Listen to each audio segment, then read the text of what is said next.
আসসালামু আলাইকুম। আমরা যে উপার্জন করি এই উপার্জনগুলো মূলত তিন ধরনের: হালাল উপার্জন, হারাম উপার্জন এবং সন্দেহযুক্ত উপার্জন। আমাদের উপার্জন যদি সন্দেহযুক্ত অথবা হারাম হয়ে যায় তাহলে আমাদের কোনো ইবাদত কবুল হবে না। হতে পারে সেটা নামাজ, রোজা, হজ, যাকাত, যে কোনো ইবাদত। তাই আজকেই চেক করে নিন আপনার ফ্রিল্যান্সিং, বিজনেস অথবা জব আপনি যেটাই করেন সেটা হালাল কিনা আজকেই চেক করে নিন। কারণ ইবাদত কবুল হওয়ার পূর্ব শর্তই হলো হালাল উপার্জন।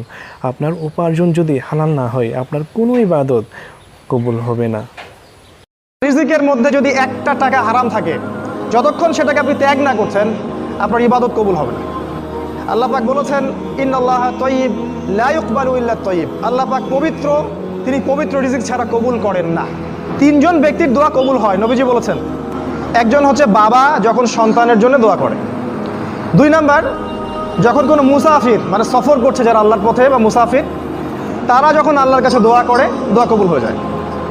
আর একটা দোয়া হলো মাজলুম, কারো উপর জুলুম করা হয়েছে, এই মাজলুম যখন জালেমের বিরুদ্ধে বদদোয়া করবে তখন দোয়া কবুল হয়ে যাবে। এই মুসাফিরের দোয়া কবুল হয়। একজন মুসাফির হাত তুলে আল্লাহকে বলছিল, আল্লাহ আমাকে এইটা দাও, আল্লাহ আমাকে ওইটা দাও। আর আমাদের নবীজি দেখে বললেন যে মুসাফিরের দোয়া কবুল হয়, কিন্তু এই ব্যক্তির দোয়া কেমন করে কবুল হবে যার খাবার হারাম, পানীয় হারাম, পোশাক হারাম, সবই হারাম। রিজিক হালাল না হওয়া পর্যন্ত ইবাদত কবুল হবে না। তাই যাবতীয় সুদ, যাবতীয় ঘুষ, এই যে হারাম রিজিক, হারাম পণ্যের ব্যবসা, এগুলো থেকে তওবা না করা পর্যন্ত ইবাদত তো কবুল হবেই না, আপনি ইবাদতের স্বাদ পাবেন না। দুনিয়াতে একটু কষ্ট করে হালাল উপার্জন করে খেয়ে যা। আল কানাআতু মিনাল ইসলাম।